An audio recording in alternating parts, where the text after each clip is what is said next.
Hey guys, and welcome to FanCast. We're very grateful to be recording from the historic St Kilda Sports Club, the oldest locker room in the Southern Hemisphere. Join us on the bench where we talk all things footy. We're fans, and this is FanCast. G'day FanCasters, and welcome to another episode here on the pod where we have a proper footy chat.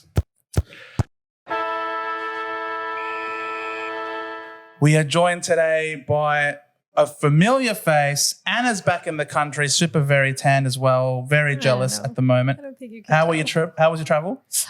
It was really nice. I'm still going through withdrawal. It's okay. It's all right. The summer will come soon. Don't worry about it. Titch is back on. Thanks so much, Titch. No worries, Joe. Actually, I've been out as well. I've been overseas, but back last week. All good and fit and healthy, ready to go. Beautiful. Just in time for the grand final. Where were Beautiful. In Indonesia. you? Indonesia. Indonesia. Nice. There you go. I did not know that. Nice. And of course, we're now joined by Dylan Alexander. Thanks so much for coming on, Dylan. Thanks, guys. I haven't been doing anything anywhere near that interesting. I've just been going to junior football games for the last week. But yeah, thanks for having me on and looking forward to it. Mate, going to junior football is really interesting because we do have the draft coming up. The season's over. Ended in quite an anticlimactic fashion, I think we can all agree. And so your time is sort of to come up, and all the people who are analysing the next generation, the draft, I assume it's a really busy time for you. 100%. It's been, I reckon the last month has been absolutely crazy, just trying to get content out there, trying to cover everything and like look at all the bolters and stuff like that. You've probably heard that this draft is like super, super deep. Yeah. So yeah, so much to do and yeah, looking forward to chatting it tonight. Beautiful. Yeah, we will be chatting about that tonight for sure. But we can't start talking about that before talking about what transpired on Saturday afternoon. Yep. Does anyone want to go first and distill in simple words what happened on Saturday? I think that no one expected it was the main thing. Everyone expected a close game. The finals leading up to it were sensational. And so all the form. What did worry me, and I don't know what you guys think, whether it's good or bad, before the grand final, Sydney played 2 games in 34 days. Now, does that mean that because of the rest, they weren't ready, as prepared as Brisbane are going all the way through and just missed that last game of the bye round? But they played and they toughed it out and they had the bumps and the bruises. Does that leave you in good form, or is the best way to come in rested? I don't know. But I mean, sometimes teams win it from like doing it that way, don't they? It's pretty 50-50 as far as... Probably goes both ways. I think that has nothing to do with it because this is the second time in 3 years that the Swans went to the grand final and went home before the game started. It's them. It's their fault, right? It's definitely just a Swans like fright thing that they have. Like, they're just scared of the final, the grand final. I think they're scared of the cup. They're scared of the cup. I think they We don't are. like shiny metallic things. I mean, it's just twice now that they didn't even lose. It's like they weren't even there. Do we ban them? I feel mean- no, don't ban them because in the super unlikely event that the Bombers make it to the grand final, I don't want to ban Sydney because it means we will win it if the Swans are there. You know, with the way they play. So please, Sydney, make it to the grand final when we do. Now, God knows when that's going to happen. I mean, we have to win a final before we can make it to the grand final. But you're right. It was as if they weren't even there because they never really fired a shot. I know they kicked the first, couple of goals. Yeah. But it just felt a bit opportunistic as opposed to system-based, and it wasn't sustainable. And it just all fell away so quickly. I thought the quarter-time margin definitely flattered the Swans. Yeah, it felt a lot like the Geelong grand final against the Swans, where you're ready for such an amazing competition because the season's been great, and then it's just a big dud. Do anyone think it's the way they played, the way they attacked the game? Are we having to go at the game style here? I don't know. I think the AFL should fine I'm willing them. to go that far. I don't Should like the they game get style. fined for a poor performance? Sydney style. Would you say they were cautious on Saturday? Very cautious. Yeah, As too. opposed to Brisbane taking it on, playing on, handballing over the top, receiving another handball again. Yep. And you could tell from probably the first 5 to 10 minutes that sort of 3 to 4 tall setup that they've got with Hayward as the fourth, guy over 190 centimetres, you could tell that just wasn't working. Those guys weren't competing. Harris Andrews had already had like an impact on the game and it just kind of went downhill from there. Yeah. I don't know. I maybe it's the coaching. I don't know. What you surely would have learned lessons from 2 years ago. I don't. 2 years ago was different. I feel. I feel. Was it? I know they were smashed, but I had no expectations for Sydney a couple of years ago against Geelong because they had just come off that 1 point preliminary final win, and I thought that was their grand final, and I was worried that they were going to coming off way too much emotions holding on to be able to back it up the following week. This year, though, I'm particularly disappointed with them because they had it so easily against Port Adelaide at home. It came in very well rested. They had a plethora of players they could choose from. They could have had Mills who was healthy. They could have picked Adams who was healthy. They could have picked, even Aaron Francis in that Billy Frampton defensive role on Harris Andrews, who was, as you mentioned, was unreal. And they didn't do any of that. They just rocked up, limped to the game. Yeah. And it looked like they lost it before the game even began. You know what? I think also there was an error in playing the same players every week. Like everyone knew that was a bad idea and then it reared its ugly head during grand final. I just think maybe switch up some of the starting players and get people, if it's going to be a break before the grand final, get them used to the break. They have all season to work all that out and they just didn't. So I think Brisbane put a bit of time into like the Heenies, Chad Warner. I think James Rowbotham actually can hold his head high actually. But I think their main damage players were actually put a bit of time into by Brisbane. And so they weren't as effective, especially in the first half. Yeah, Dunkley did an amazing job with Heaney. Unreal. Josh Dunkley, great. Yeah. He's just that perfect matchup for him too, isn't he? Just the aerial ability, that bigger body, someone that can shut down a gun like Heaney.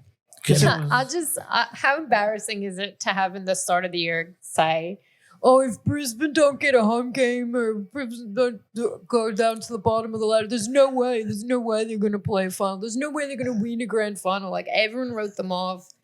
Chris Fagan needed to get fired. I don't know. They almost wrote themselves off though. If you heard the interview after when Zorko was talking to, was it SEN? Or was it Triple M? Was Channel 7? I don't know who Zorko was talking to, but in the rooms after the game, it was him, Danaher, and someone else that were in a meeting, and they almost said, is it time to, around 12 after the bye, is it time to play the kids? Like even they almost wrote themselves off. Well, then what happened? Yeah, last year, I think they pretty much won all home games in Brisbane. Yes.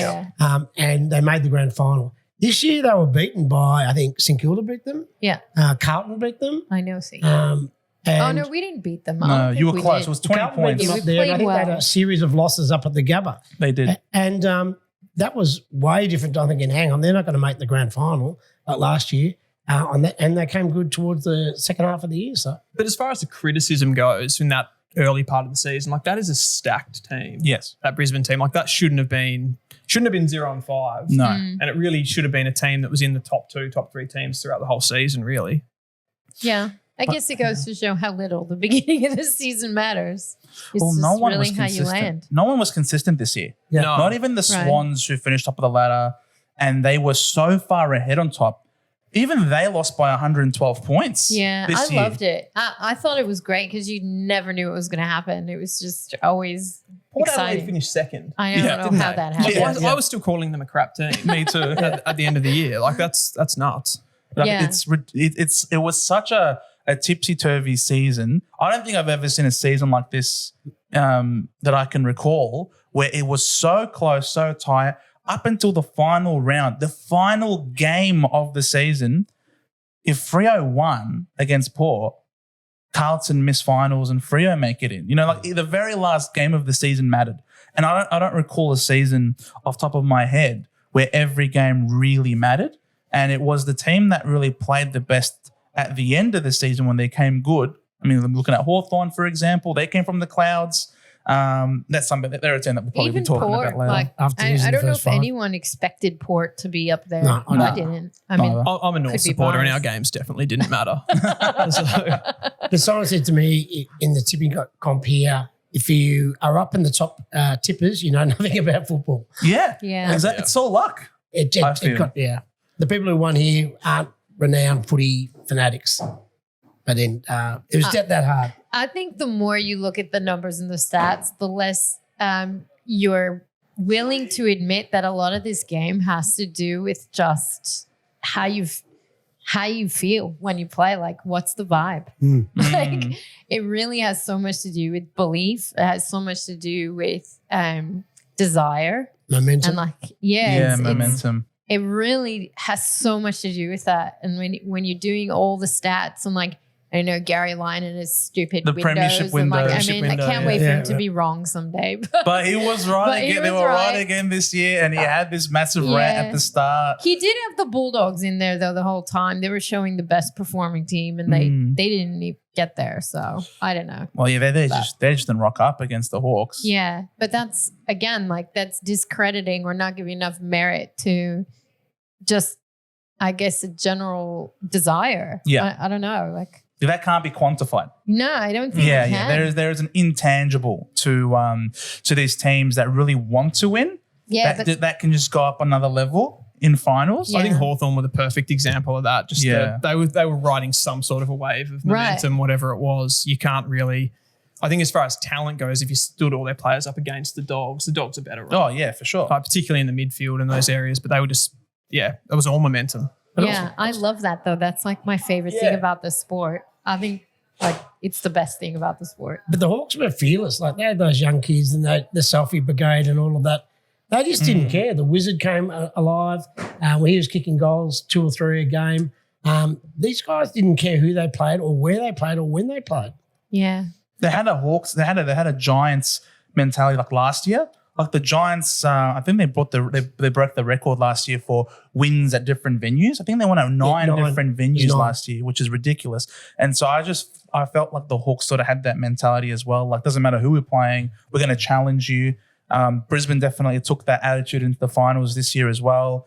To think that a couple of weeks ago they were down by 44 and they were one Brett Daniels brain fade away from being kicked out. Yeah. You know, that blind play on, soccer, hack out of the air, missing the goal, top of the goal square. If he just was sane, you know, like if he just, you know, had 2 brain cells instead of 1, they would have kicked the goal and Brisbane were out. But 2 weeks later, Brisbane are premiers now. Like that's how close this season is, and the desire to win can cause some incredible things to happen. I'm going off track a little bit here, but you mentioned there are no tracks here, mate. and GWS there as those 2 teams.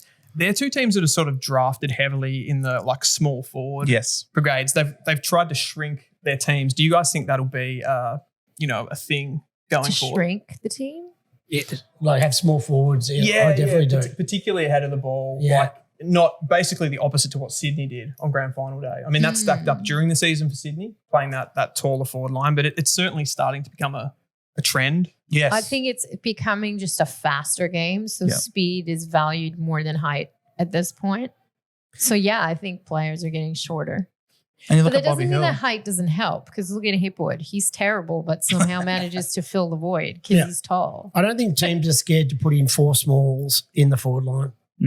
They do have their tools. And I mean, look at Jesse Hogan and all the rest of GWS are quite small. Yeah. Brett Daniels, Toby Green's not overly sized, but he plays tall, I guess. But and then they've got young Jones, is it, with the helmet? Yeah, Darcy Jones. Darcy Jones. Love him. So they've shown, and also I think that D's also previously had a lot of small forwards. We did have Benny Brown, and but then we had Spargo. Then Billings came in. Then we had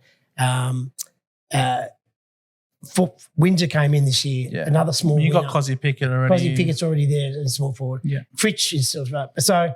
Yeah, I agree, and I think they're not scared to have small forwards at all, as long as they're fast and they kick goals. Melbourne's a good example, actually, because they never really invested in the tall forwards, did they? They never really went for those. No. Used a high draft pick or went for a big fish in the forward line, kind of went for that, I guess, put the assets into the midfield or across that half forward line. I mean, Collingwood still had Jesse now. Yeah. I mean, look at Collingwood last year. I mean, they had Bobby Hill, Jamie Elliott, and obviously the Ginnivan as well. So they had their 3 genuine smalls as well, and they won the flag. So it does seem that there isn't a growing emphasis on having these great smalls. I mean, even Geelong are starting to show that they've got quite a few. I mean, Geelong, Brian Myers, Manna, Stengel again, and they won that flag. Yeah. So you can see that there's clearly a growing recognition of the importance of having a gun small forward. And, thankfully the Bombers are getting one. Can't tackle anyone because I think if tackling was still widely accepted, maybe that would be different because you'd get smashed by the guy who was taller than you. You wouldn't be able to do anything, but I guess now the way Watson got a couple of frees in front of goals because he's just too short because they can't get down that low to tackle him. Yeah. I mean, the Charlie Cameron for the Lions. I mean, looking at the Lions at the moment, they've got Charlie Cameron, Archie played unreal, Kyle Lohman played unreal. I thought Lohman was on track for Norm. He was. He was your Norm. But because of when he did it. Yeah. He didn't play a very good second half, but the game was already over. Yeah, he won. I felt like he won the game. Yeah. Well, he really did. He put him in an unassailable lead. So The first half, he had 3 goals and 1 direct goal assist. Yep. So, unbelievable. And he's got a bit of flair about him too. He's got the surfy looks and his name's Kai, sort of out of Woodstock or something. I think someone was saying that they thought because he plays for Brisbane that he's just naturally from the Gold Coast. He's actually from Ballarat. Right. Oh, really? Crazy. That's you couldn't get a more colder place. I think he's just trying to embody the new lifestyle that he's got because he's thankful he's finally out of Ballarat. Like he's up on somewhere with some beaches maybe and some nice weather. Maybe. I know Anna misses the nice weather. I do miss the nice weather. At least you've got a tan to show for it. I know. I feel like it's already gone. I hate every day. I'm like, I'm pale. It's terrible. No, it's all right. The Swans can go and you can get themselves a tan as well and try and somehow find a way to get over these demons because it does feel like there are mental scars there. Yeah, it just does feel like, and hopefully maybe another crack at it, perhaps. I'm hoping maybe Lohman, since he's Victorian, in a couple of years will be like, I want to go home. Not to St Kilda though. You guys planted the roof too much. If he's winning, I don't think you want to come home at all. No. And interesting, John Longmuir's got another 1 more year on his contract. That wasn't where I'm going with this. And Dean Cox doesn't want to, or he missed out on the West Coast job clearly. Yep. Because McQuilter got it, but so is he staying and being the second in charge or ready to come over? I feel like that's the only reason why he was so adamant not to go to the West Coast Eagles because it's a big job. It's a massive job that McQuilter's got. Obviously, it's going to be a little bit easier now that he's bringing some players along from the Tigers to go up there with him. But still, there's a lot of work that needs to be done. Whereas the Swans, with their academy, with the way things are set up, and the current talent already there. Whoever comes in next, I think, will definitely have a much easier job taking the reins at the Swans than they would at West Coast. So I can see that Coxie stayed around to probably give himself a better chance of success sooner with an currently established team. Like a succession plan, like Ruse style? I'm not sure if there would be a succession plan. I think maybe they might talk about it during the season.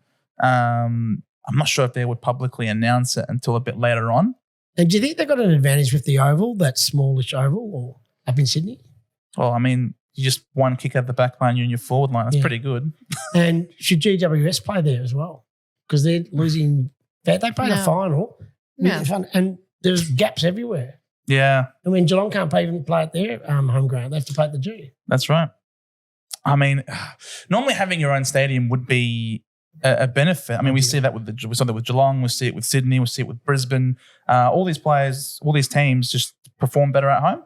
Even West Coast, they're like a 5-goal better team at home. Yeah. So it just seems so having your own ground, even with its unique dimensions, definitely would be a benefit. I feel like the Giants would lose a benefit if they were to have all their home games at the SCG. I don't know. I think the whole talk about the size of the field and all kind of puts a little bit too much weight into that. I don't think it's that big a deal. I think winning teams usually are pretty clear that they're winning. I think it depends though. Like I think Geelong's home ground is a big advantage for them because the exception. Because it's so skinny. Yeah, they just they know how to defend the ground so well with the numbers. I actually thought the way that Sydney played with that small ground that would actually be disadvantageous for them though. Just the fact that they like to, they're a kicking team. They like to hit targets. And it's generally speaking, it's an easier way. Like it's easier to defend the ground if it's smaller, obviously. So I actually wouldn't think that would suit them, but yeah. But the SCG's got width, and I definitely think the Swans definitely used that width to great effect against Port, just stretching them out and then allowing for these hit-up leads. And anyone who was on Brandon Zerk-Thatcher, Mr. Reverse Coleman medalist, was instantly looked like John Coleman all of a sudden because he just couldn't go with them. So I thought the Swans would take a similar sort of game plan, especially against the Brisbane Lions side that had played throughout the entire final series, and I thought would be certainly very banged up, coming back from 44 points down against the Giants and then being, I think, 25 points down against the Cats. I thought the Swans were going to play that wide style, make them defend for longer, try and tire them out and hit up leads, because Amadi's not a pack mark. I don't think McDonald's a pack mark either, and so I thought they would be trying to play that way. But kudos to the Lions. They just applied so much pressure in the midfield, they couldn't control it. But then why play 4 talls or 3 talls? One on one leg. Like McDonald wasn't clearly right to play. Just absurd. And like they couldn't get the ball off Brisbane. No. And if they had played just that one extra running player, it would have helped them so much with the stopping Brisbane's ball movement. But then at the same time, like it didn't help the fact that when, Blakey got the ball, Goulden got the ball, they couldn't hit a target. Yeah. So they couldn't play with the ball or without the ball. Right.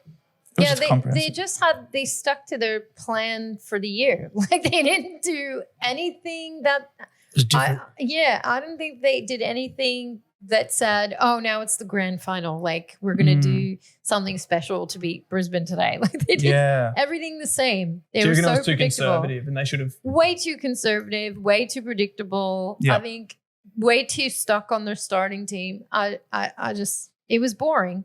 It was boring and they lost. I'd hate definitely boring to watch. Yeah, I'd hate to be Callum Mills. Yeah. He's still captain, isn't he? Still captain. Yeah. Captain, trained 100%, completed the captain's run before, said that he felt good. It was in the hands of the selection committee to see if he plays. And they picked Logan McDonald, who was walking at training. Like, a lot of this has to be on John Longmire. Yeah. Like, a lot of it has to be on And that's what him. you're talking about, right? Like that's conservative. Yeah, for Just sure. picking a player basically because you don't want to change the team. Yeah. Yeah, Yes. 100%. Thank you. That is what I'm talking That's exactly what you're talking about. Like, look at the stats. It was a demolition. I think it was like, even when you look at the inside 50 count, the inside 50 count was terrible. it was nearly double. Wasn't It looked like a St Kilda stat. it was really did. sorry, let me just where was it? Inside 50s was 51 to 49. Oh, so there's It was 2 inside 50s more for Brisbane, what about effective Oh, really? inside 50? but Yeah, they the had effectiveness was- 15 more scoring shots. Yeah. The effectiveness was only 31% for the Swans. That was atrocious. I thought that's where you were going. 18 Sydney goals. couldn't win a contest in No. the D50 or the forward 50. No. They could only win one. If you look at the clearances and the contested possession through the middle of the ground, Yeah. it was relatively even or in It their was. favour in some instances. It was the clearances, the Swans won Do you- by 1, and the contested possessions, Brisbane won by 2. So it wasn't, again, in terms of the possession count in the contest, it was fairly even. But then what was the uncontested possession? Because they couldn't get the ball off Brisbane. They could not get the ball off. It was Uncontested was one-sided. Yeah. Yes, all 267 to 189. There you Yeah. go. Yeah. You know what I mean? Like that's like Yeah. 8 plus 80, basically. And they it was ridiculous. Do you think they just really underestimated Brisbane's midfield and just assumed that their midfield would get it done? Like, did they just so overconfident in their performance there that they just Well, you have let to the rest- believe. You have to back in your stars. The problem is none of these stars are great defensively. Heaney, when we think of Heaney, we think of that flying, marking, attacking the scoreboard. Goulden as well, beautiful penetrating kick inside 50. Warner. You're not really thinking track back. Exactly. Yeah. Whereas Dunkley, one of the best two-way mids in the comp. You know what I mean? Like he's a superstar. His addition to that midfield automatically took him to 2 grand finals in a row.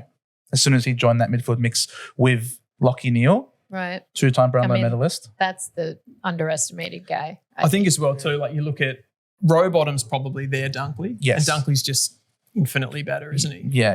Like you're comparing the two. Rowbottom is such a cornerstone to that Sydney midfield because no one else does that defensive stuff.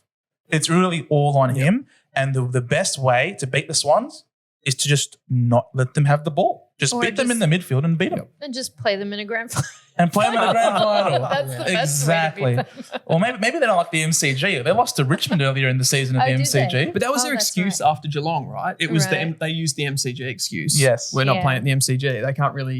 They can't use that against Brisbane. No. I don't Because think so. Brisbane don't play MCG either. That's Yeah. right. And also, again, the field shouldn't be the excuse. Like, I Mm. get Geelong because they just have a bizarre field. It doesn't make sense, the measurements. But, yeah, everyone else needs to just play the game and stop Correct. complaining. The one thing that Brisbane seemed to do differently, that I heard Fagan saying in one of the sports shows, they got that down earlier. They choose not to rush. Yep. And I did hear that after last year's grand final, they immediately got feedback from players and staff alike, and they played that this week. They brought out that feedback this week. What would we want done differently? And that they use that feedback to prepare a bit better. Wow. So according to Fagan. The night before the grand final, was asked who I thought would win. And I said that I actually thought Brisbane might pull it off because they probably were seething so bad last year because they lost by such a small margin. Yeah. I imagine you just carry that with you, and like that's that footy thing. That's the thing that just gets you to be like, I am not doing that again. We're going to win this one. And I really think it was like, if it wasn't for that loss, maybe the game would have. And maybe they did learn out of it too. So, Yeah. I mean, they came down the day earlier. So. The narrative coming in with the two coaches, right? It was that sort of one of them's going to be like the biggest loser here, right? Yeah. You got Fagan, who's been in grand finals, been in prelims, and you got Longmire. But it was actually, when you actually look at it now, and Brisbane have won the game, like they were super competitive last year. Oh, Yeah. yeah. So they really gave themselves that performance to sort of, anchor them and to That's come right. back with. But Correct. Sydney just basically wilted into that same 2022 team, really, didn't they? I don't want to make this about the Bombers because the Bombers in grand finals have absolutely It's true. no relationship with each other. It's true. But when I'm looking at the Swans, I couldn't help but remember my mob because of all the talking early in the season was the Bombers bombed out and faded away last year. Are you going to do this again? No, we're not going to do it again. We've learned. We're not going to repeat that mistake. We're not going to bomb away. We've experienced it once before, so we don't have to experience it again. And it just felt like as the season went on, this sense of fear was growing of the fear of we're going to repeat last year's mistake. And what ended up happening was it became a self-fulfilling prophecy and we ended up falling away, not because the team was bad, but because I think they were so trapped in their own minds that we fell away and collapsed and repeated it. And then I'm seeing the Swans now and it's like, nah, we're not going to let this define us. We're not a team that bombs out in grand finals. That's not who we are. We're here to win.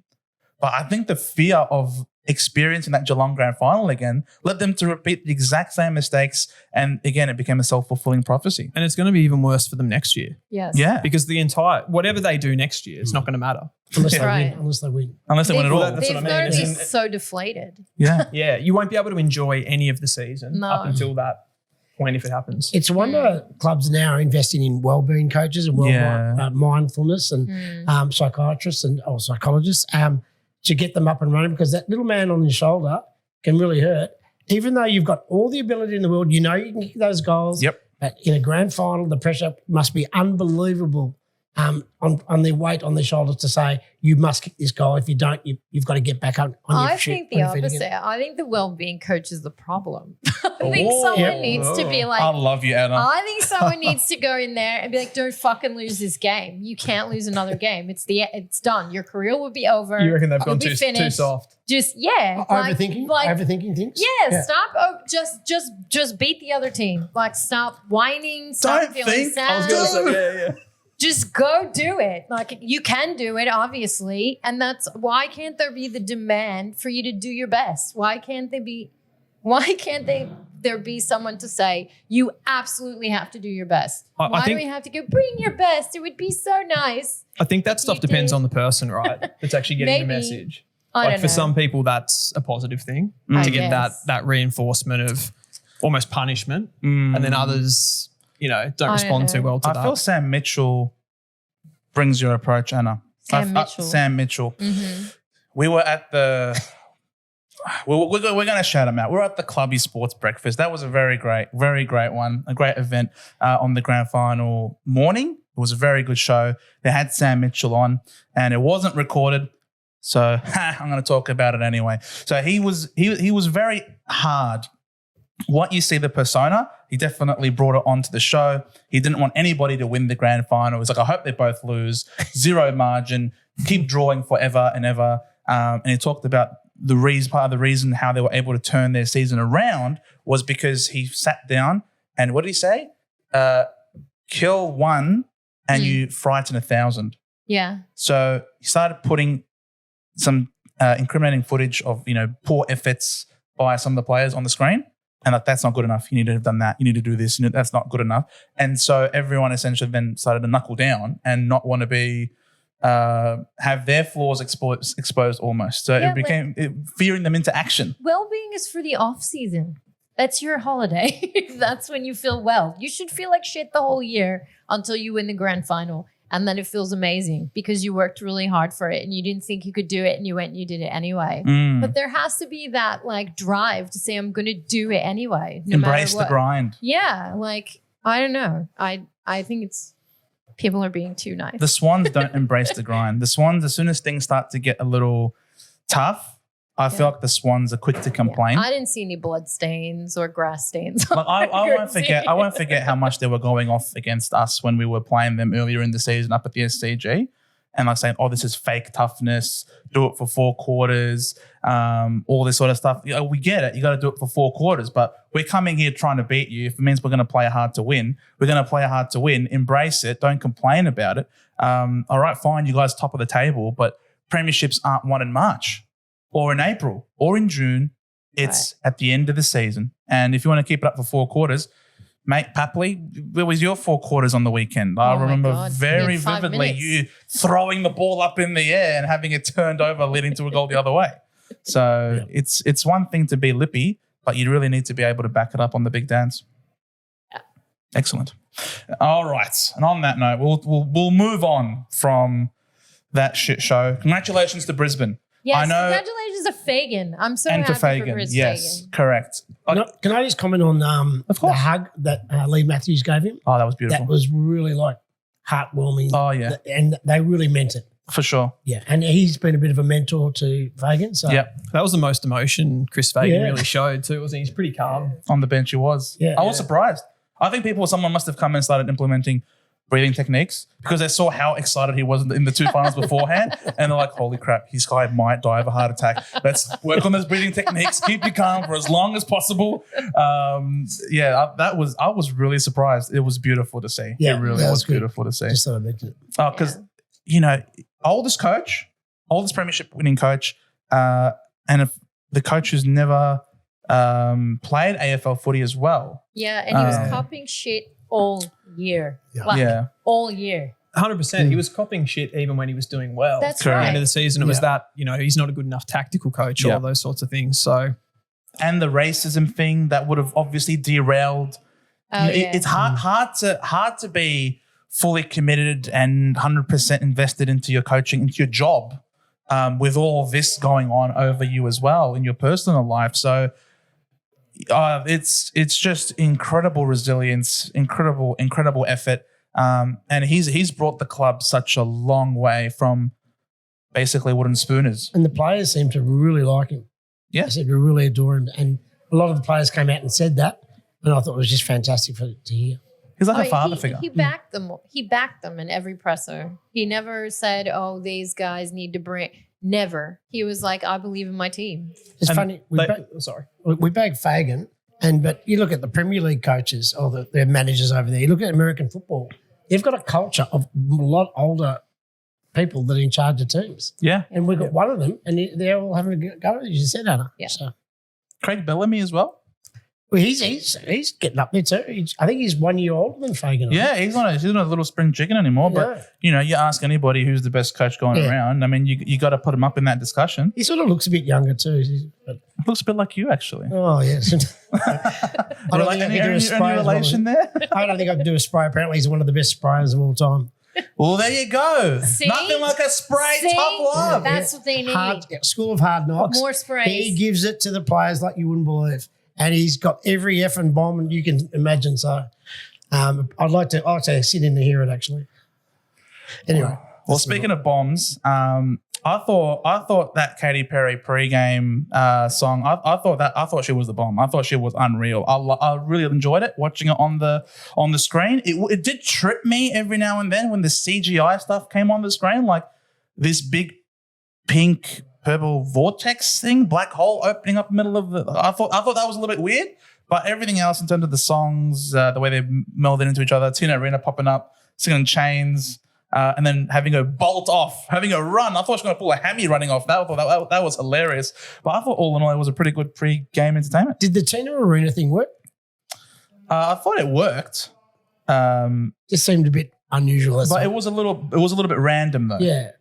Yes, I agree. Bit of a surprise. I did hear a whisper she was going to get up, but and yeah, she can sing. But yeah, Katy Perry stole the show. But yeah, it was meant to be Katy Perry's show. Full disclosure here, I actually missed the whole thing because you know how Channel 7, they do that like handover with the channels when you're watching it. So I had it on, I thought it was going to come on and then it just went past me. I slept through it because I was jet lagged. I was thinking of logistics, like she was on top of this mobile, this sort of space aluminium mobile. It looked a bit like space sperm. Yeah, and I'm thinking, who's the guy? How big is the window? Can he look out? Is he know where he's going? Is the remote controlled? Yeah. Anyway. It looked weird. I don't know. It looked a bit like space sperm almost. Like I don't know. It looked bizarre to me. And it was something different going around the arena on the car. Yeah, it was just something different rather than just up on the stage. And good artist, it's fine. I think feedback was good. I saw a couple of clips where she was coming out, and it sort of looked like the thing was like stalling as it sort of came out of the ground. It looked like she was going to kind of like actually slip out of that thing. But yeah. Nah, to her credit, she stayed on. I reckon she earned her $5 million for the day. It was a hot day. She did all the old songs, right? Nothing new. No, there was one new song. I think there was a new song. There was a new song in there. She slipped one in that they managed to finagle in, and because she was about to start, she's going to start a world tour. I think starting in Australia. So I think she slipped in a new song. I didn't pay attention to that one. I was too busy singing to the old school bangers. I think the first one was Raw. Yeah, she started off with Raw. So that was good. I was surprised that John Longmire didn't complain about that excuse as opposed to the size of the MCG. Because of the Lions? Because of the Lions. Yeah. Oh, interesting. They did mention that. The question, she did a lot of press conferences before the show. Yes. And she was always like, are you going to do Raw? And she's, the Brisbane Lions. But then in the end, yes, I'm going to do Raw. Yeah, it was the first one right off the bat. She had to. She had to. One of her best songs. It was really good. I love fireworks. I've never felt like a plastic bag drifting through the wind. I don't know what. I don't know how you would have to feel like a plastic bag drifting through the wind. Oh, is that one of her lyrics? Yeah, I don't even know what that means. It's the start to the. I don't know. Baby, you're a firework. Oh, okay. Yeah, look. No copyright, please. Yeah. She's had her day. She relived it, and now it's over. I'm so disinterested in Katy Perry. All right. Well, but the AFL, they started, the pre-game entertainment with her had a lot of fireworks involved that you really can't see during the day. Yeah, might say she does sing about fireworks. Makes sense. Yeah. Got it. But one might say that if the game started later, when it's less bright, you might be able to see the fireworks better. So there's the contention. Is the AFL going to move towards a twilight grand final? That's the question. Because there was a prelim done at 5:15, which I thought was an unusual time. Yes. Were they testing the waters? But it seems that they've done polls and they seem that they want the traditional 2:30 start. I don't know how I feel about that. Do you want it during the day or do you want it night? I kind of love the day game. Like the day game? Yeah. I kind of love that the whole day is just a football game. It's like a festival of football sort of style, isn't it? It feels, I don't know, it feels so embedded in the culture. Yeah. That it's really difficult to change, but nice segue, by the way. Thank you. The Katy Perry thing. Thank you. Yeah, that was really good. But it's obviously, it's eventually going to go that way because it's just the TV money, the exposure, the eyes that you get on it from the northern states and even internationally. I think it's going to happen. The night game. Yeah. Oh. Night or I don't know twilight? if I like that. Well, I don't know if they'll do some sort of a in-between stage, but it's happening, right? I mean, if we pull up the clock, It the comes up world every year. I clock. don't know how I Yeah, feel yeah. about that. So if we pull up the world clock, so right now, compared to New York, say for example, we're now 8:06 p.m. It is 6:07 a.m. This morning. Yeah, there's So- no way New York is going to watch any grand Yeah. final. So like, we're not going to start the Fair game enough. at 8:00, and New York's not. I don't know how many New Yorkers are going to wake up at 6:00 in the morning to watch Katy No. Perry sing, for Maybe they're example, just and coming then the home. game. I think it's like the eyeballs thing though. It's more about the northern states, right? Yeah. It's like Yeah. the New South Wales, Queensland. Like when they had that COVID ball grand final, I think there were having it at night did get more people on it. You know, they're just out and about during the day, going to tune in and watch it at night time. So I just think eventually the economics of it are going to win out. More eyes at night.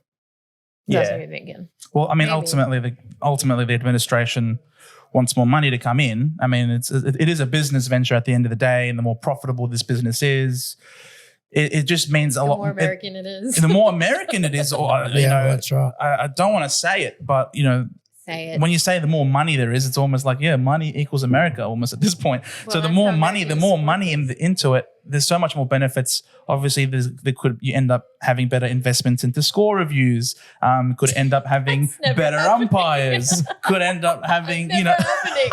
It's never- these are real You can't- problems we're trying to solve, Anna. They'll never solve that. Like, you can't officiate this game perfectly. It's impossible. It's never going to happen. You're never going to have like a perfect anything. So everyone needs to just ditch that. I don't know why anyone's thinking. I don't like the umpires. I think it can be improved right now with the way that they've been performing. But I don't think you're going to have a perfect game. There's no way. That grand final was pretty damn close to perfect, though. Right. Outside of that ridiculous gift of a 50-meter penalty against Dan Zorko, I thought the umpiring was really good. Yeah, I didn't Yeah. notice it. No. And that's what Yeah, makes it so exactly. good. Yeah. I'm Yeah. the same. Same. It was Yeah. pretty well officiated. If you don't Which notice was the it, only you're doing an game this okay job. season. Correct. We don't want to know Probably your the only names. game. We don't want to know your numbers. We just That's right. want to just But umpire it and could be do it. because I dare say none of us were that invested. Uh, I mean, I didn't care. Well, I who won. wanted a good game. But Yeah, none of our likewise. teams were Yeah. in the finals. Correct. So but- it's different when your team Yeah, is playing. yeah. But I did want Fagan to win. So I was definitely rooting for the Lions, especially also because we had Simon Black on the show the night before as well, and got a hug from Blackie. So definitely won me over. And then I saw a he was photo, cool. and then I saw a photo of him hugging Lockie Neal the next day. And I'm like, sorry, Lockie, I hugged him first. So it's all right. It's okay. It's okay. It's Just all on right. those I'm cool. umpires, Yes. my theory was that you have 3 umpires during the season, and Yep. for finals you bring in 4 because you bring in the best of the best umpires. 'Cause Yes. if you've got 9 games on the weekend, you've got 4 umpires, that's 36 umpires. They're the 36 best umpires. Yep. If you narrow it down to 3, then you've got 27 of the best, and Yeah. those others are umpiring other games, but you bring in 4 for the finals. So they've got their own sections, and they try not to minimise mistakes because they're the better umpires during the year. Is the concern with that though that they then for the finals over officiate it? I have this feeling for the last 20 years that they sort of let the ball go a bit in finals. Well, they do. They Yeah. should. Yeah. That's how it Yeah, should. yeah. They really shouldn't.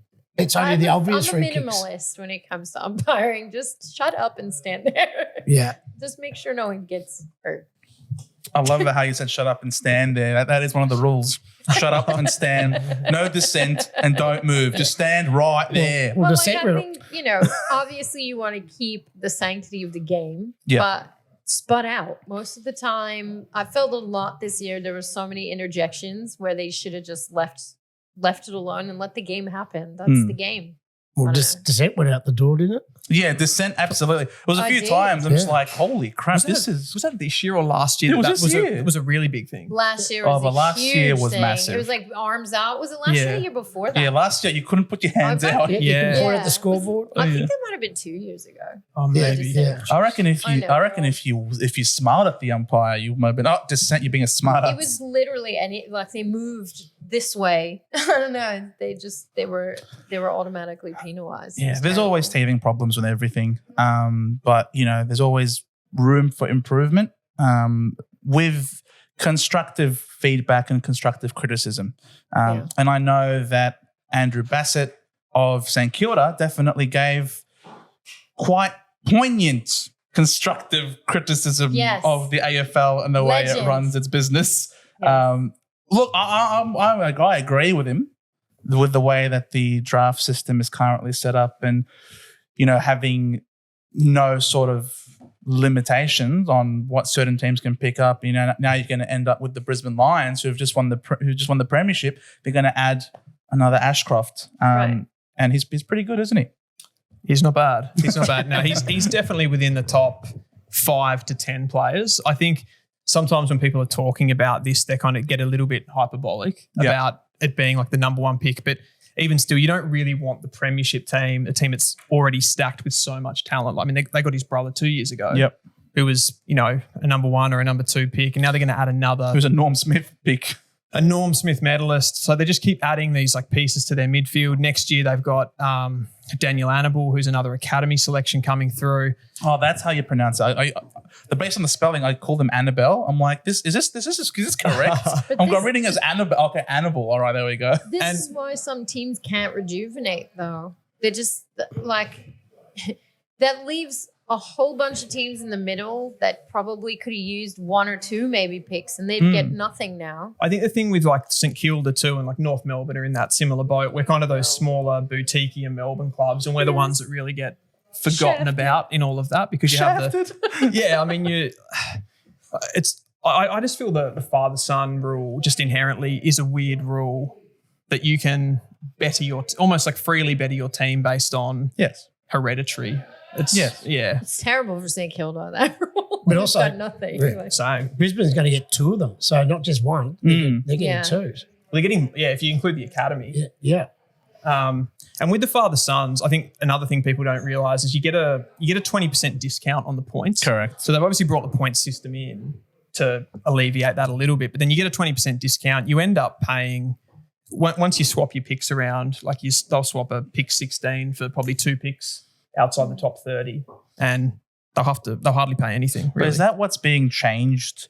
I know there was talk that there was going to be change potentially this year, and Carlton with the Camporeale boys were up in arms about it because they had already prepared their draft picks to match bids on those boys. But is that discount going to be going away in the coming years? Or it's been talked about, but it's not yet. Okay, essentially, and I think that's what the St Kilda president's talking about. Mm-hmm. They have made some other changes, like they've now allowed non-Northern state teams to be able to match bids on the academy selections inside the top 40. 40, yeah. Which was previously not there. So they've made a couple of little changes which actually, ironically, that will potentially help St Kilda a little bit. They've got a couple of NGA players, but not at the top end of the draft. But it didn't help Melbourne. They lost Mac Andrew.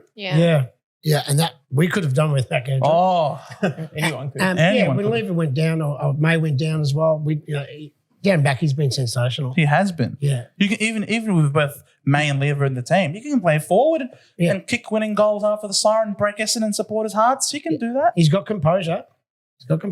Bloody Mac Andrew with that. There was actually a rumour going around that Melbourne were going to draft his brother, Riak Andrew, to try to lure Mac down to the club. Right. By drafting him, who he's probably on the precipice of AFL, Riak, playing in the Coates League at the moment, but never eventuated after Mac signed the contract. It works though. It works. We did that with Dunkley, trying to get Josh Dunkley to nominate us. We brought in his younger brother through the VFL. He nominated us. Unfortunately, we couldn't get the deal done. We look stupid now, don't we? Isn't his brother actually with Brisbane's VFL now? Now he's at Brisbane's VFL, I'm pretty sure. But we look really silly now. Like just give up the 2 first rounders and a bit, whatever it is, to get Dunkley to your team. I mean, Dunkley's one of the best 2-way midfielders in the comp. Anyone would absolutely love to have him. If you're going to be bold and audacious to try and lure him out of contract with the Bulldogs so early on, you have to be willing to part with draft picks, don't you? You can't just.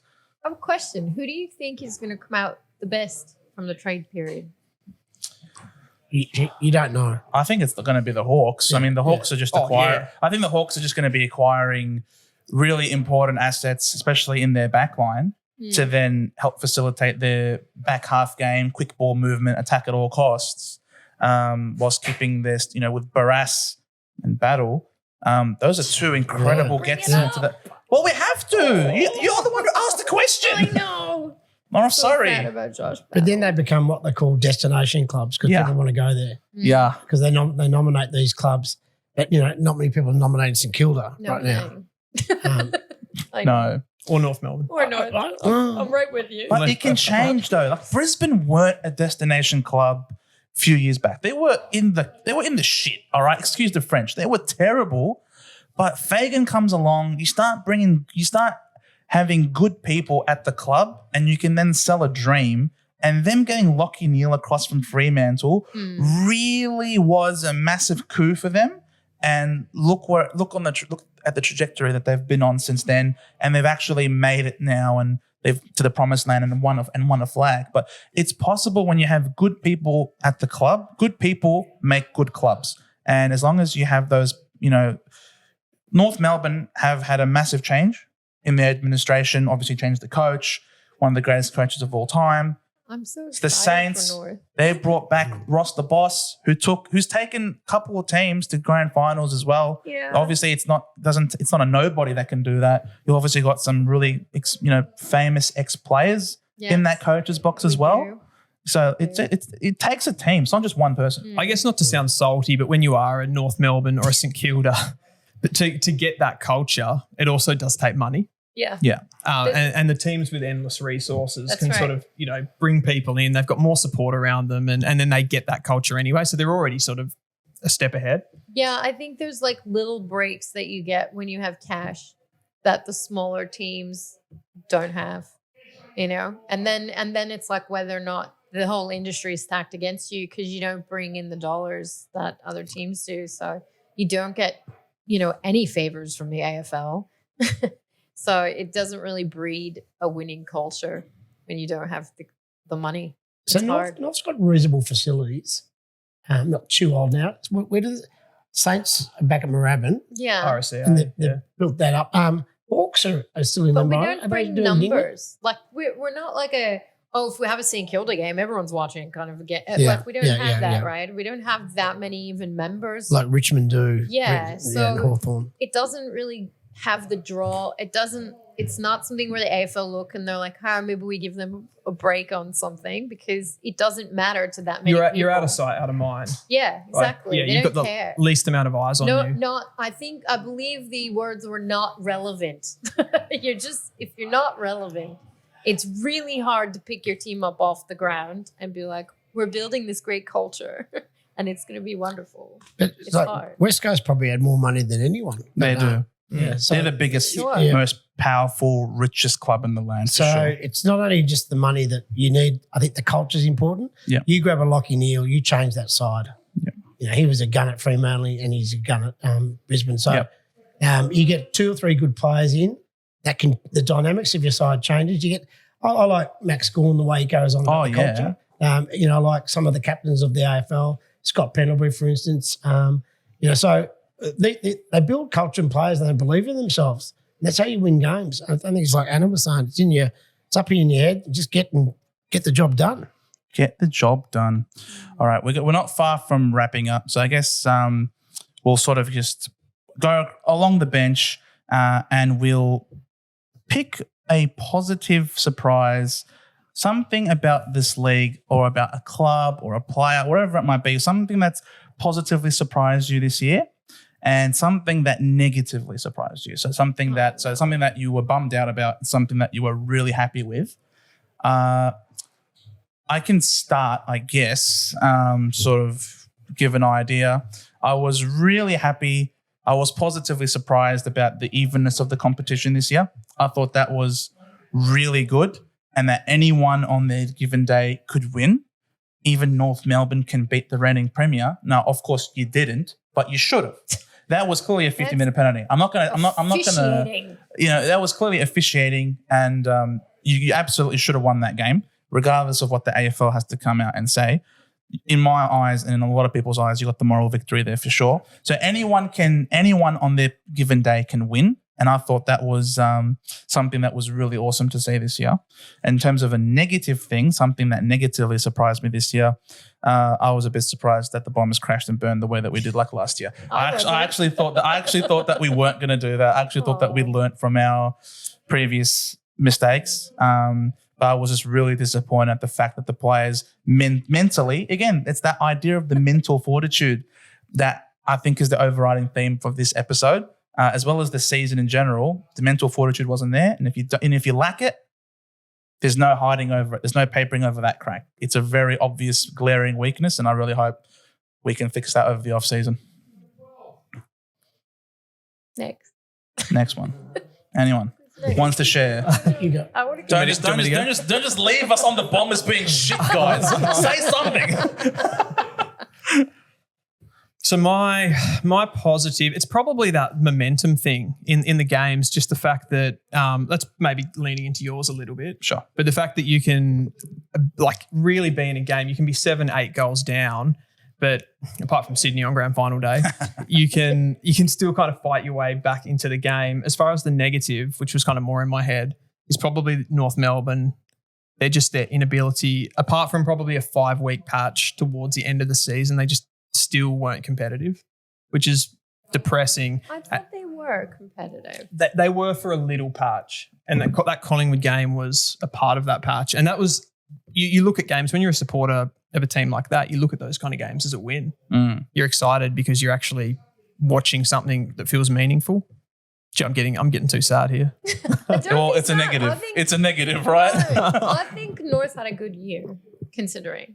They didn't really have Clarko as a coach last year, so I'll write off last year. It was kind of just And they not won a a few year. games. There were a couple games where they showed potential, but they had rats there. I know what that means. So they were never going to have a great year last year, so you kind of write that off. They weren't building the team. Clarko wasn't there.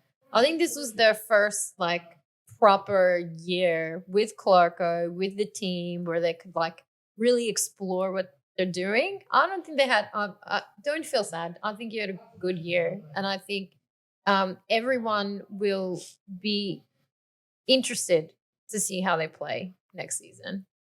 I don't think anyone's going to write them off. I'd love a 10-win season. There you go. 10-win season. Did we have a 10-win season? There. No, 11. 10? We might have had a 10-win season ourselves. We're so bad. We're so bad. Especially with the way we started the season as well. Oh, my God. All right. I don't want to talk about myself anymore. Anyone? Next person? Titch, go for it. Yep. Okay. So the positives, I'm going to give a shout out to all the young kids in the AFL at the moment. Yes. There's a guy, Logan Morris from Brisbane. He played a game down on the Gold Coast, had some maccas on the way through, got the call up because they had a couple of injuries, and he didn't have any boots yet to borrow some boots. He played the rest of the games and played in the grand final. The boots were too small. Deer from Hawthorn, another young guy, Caleb Windsor I mentioned before. The development of Sheasel. Sheasel's like a second or third year player, and he's also one of the leaders now. These young kids that are Nick Watson, or what he did during the year, the development of Andy Brayshaw and Fremantle, that has really become a leader and a very damn good player. These young kids coming through, we're not relying totally on all the old guard anymore. So that's a big shout out for the young kids, and there's more to come through. For sure. And the negatives, I just think it's a little bit imbalanced when Fremantle have got to say play in Tassie.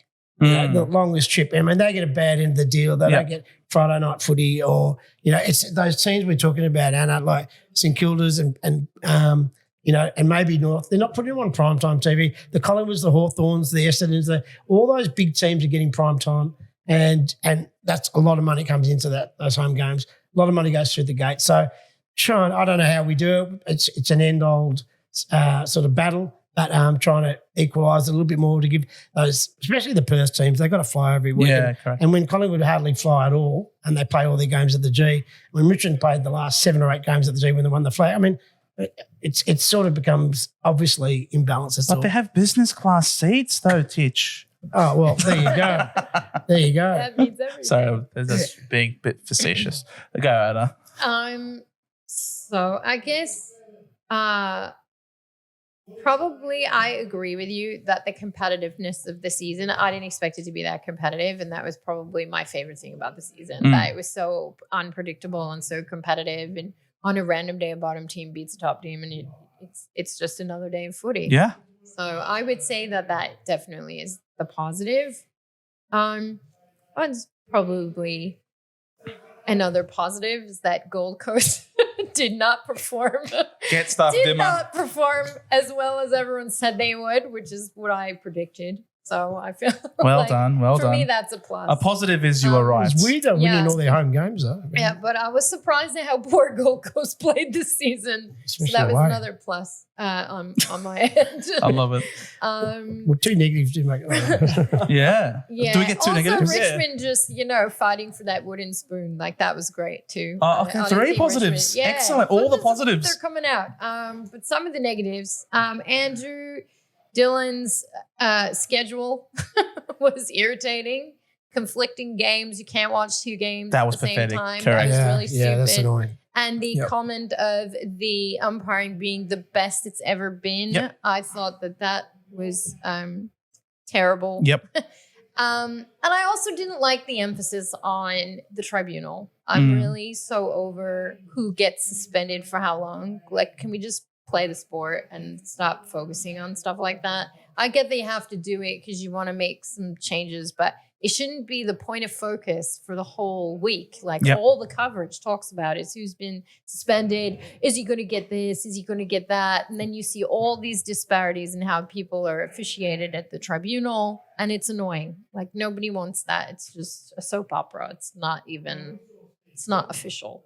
It Yep. doesn't feel official. So Exactly. that's my big negative. Also, Port coming in second kind of was a surprise to me. Yeah. I didn't like that either. Not a positive surprise. Not positive. Not positive. Well, in the end, I sort of, in my heart, was almost wish that Ken Hinkley got up with Port Adelaide so that he can turn around to the Port Adelaide supporters, give him the bird and say, get stuffed. How dare you boo me off the field?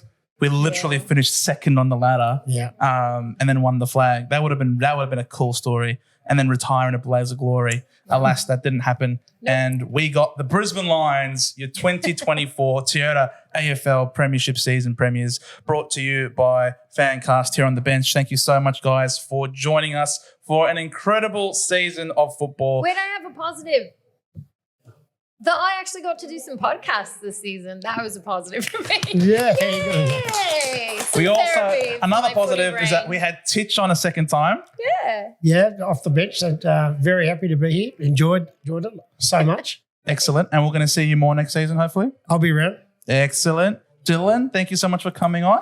Thanks for having me, guys. Yeah, love being here and always good to chat footy with anyone. So loved it. Where can all of our incredible viewers find you? You can find me on YouTube, more longer form content on there at Dylan Alexander Follows Draft, and Instagram, same handle.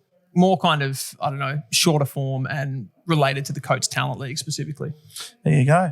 Thank you guys so much for watching. If you like what you had to see or hear from us today, drop us a like, subscribe if you're new, hit the notification bell, as well as leaving us 5 stars on Spotify. It greatly helps our outreach on the algorithms. It's been an incredible season. Thank you for your support. Thank you for all those people who either watched us live on the grand final Eve show or came in person. It was an absolute pleasure to have you along for this ride, and we hope to see more of you next season. See you guys.